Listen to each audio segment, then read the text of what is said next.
जा पाती, लेकिन मैं लंगड़ी हूँ। गुड़िया बेटी, क्या आपको भी बेर खाने हैं?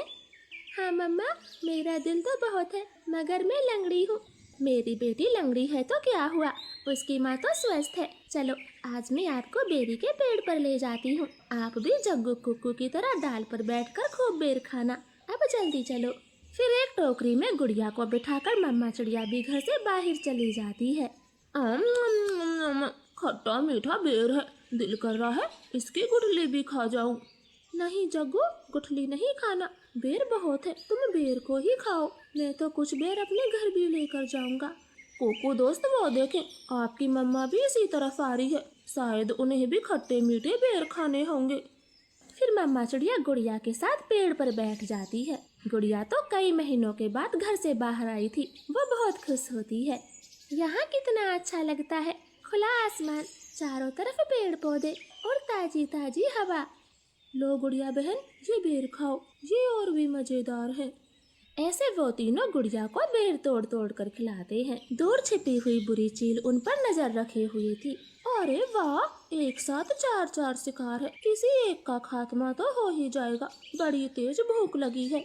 फिर वो बुरी चील धीरे धीरे बेरी के पेड़ तक पहुंच जाती है और एकदम से उन्हें घेर लेती। जग्गू और कुक्कू तो डर के मारे मम्मा चिड़िया के पीछे छिप जाते हैं। सब ऐसे ही खड़े रहो, अगर एक भी भागा तो कच्चा चबा जाऊंगी, बड़ी तेज भूख लगी है मुझे।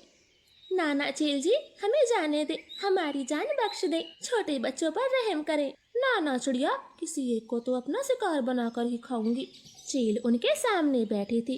तभी धीरे से जग्गू कौवा कुक्कू के कान में बोलता है, कुक्कू दोस्त, इस चील को गुड़िया को सौंप देते हैं, वैसे भी गुड़िया लंगड़ी है, ये जी कर क्या करेगी, कम से कम हम तीनों की तो जान बचेगी। जग्गू की ये बात सुनकर कुक्कू तुरंत अपनी माँ से बोलता है, मम्मा मम्मा, गुड़िया को यहीं छोड़ दो और चलो यहाँ से, हम अपनी जान बचाते हैं।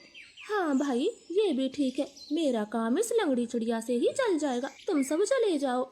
चील ने इतना कहा ही था कि तभी रानो चिड़िया जोर से चील को धक्का मारती है और पेड़ से नीचे गिरा देती। जग्गू कुक्कू, गुड़िया को साथ लेकर यहाँ से भाग जाओ, मैं इस चील को आपके पीछे नहीं आने दूंगी, बेटा जल्दी से भागो यहाँ से।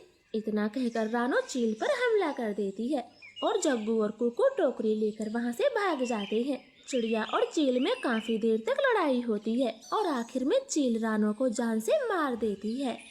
मरगी, छोटी चिड़िया मरगी, मुझसे लड़ने चली थी, अब तेरा मांस में मजे से खाऊंगी। कुक्कू भाई, मम्मा अभी तक घर नहीं आई। मम्मा को चील ने मार दिया है, वरना वो अब तक आ जाती, क्या जरूरत थी मम्मा को वहाँ ले जाने की। भाई, अगर हम वहाँ न होते तो वो बुरी चील आपको खा जाती, आप ऐसा क्यों बोलते हो? नहीं, हम चील के हाथ कभी ना आते, वो तो तुम साथ में थी, इसलिए मम्मा ने चील से लड़ाई करने की सोची। तुम लंगड़ी थी ना, माँ को तेरी वजह से मरना पड़ा, अब तू ही माँ की हत्यारन है, समझी? ऐसे कुक्कू तो गुड़िया को ही दोषी ठहराता है। अब गुड़िया का ध्यान रखने वाला कोई नहीं था। कुक्कू सारे सारे दिन बाहर घूमता फिरता, वो लंगड़ी बहन का बिल्कुल भी ख्याल नहीं रखता, चाहे वो भूखी हो या फिर प्यासी हो। भाई, सुबह से रात हो गई है, आप मेरे लिए कुछ खाने को नहीं लाए? जंगल में भोजन की कमी हो गई है, अपना पेट भरना ही बड़ा मुश्किल है, ऐसे में तेरे लिए दाना कहाँ से लाता? ऐसा बोलकर कुक्कू तो सो जाता है। गुड़िया को पूरी रात नींद नहीं आती, क्योंकि वो तो कई दिनों से भूखी थी। मम्मा मम्मा, अगर आज आप जिंदा होती तो मेरा कितना ख्याल रखती, अब तो मुझे भी भूखा सोना पड़ता है, मैं क्या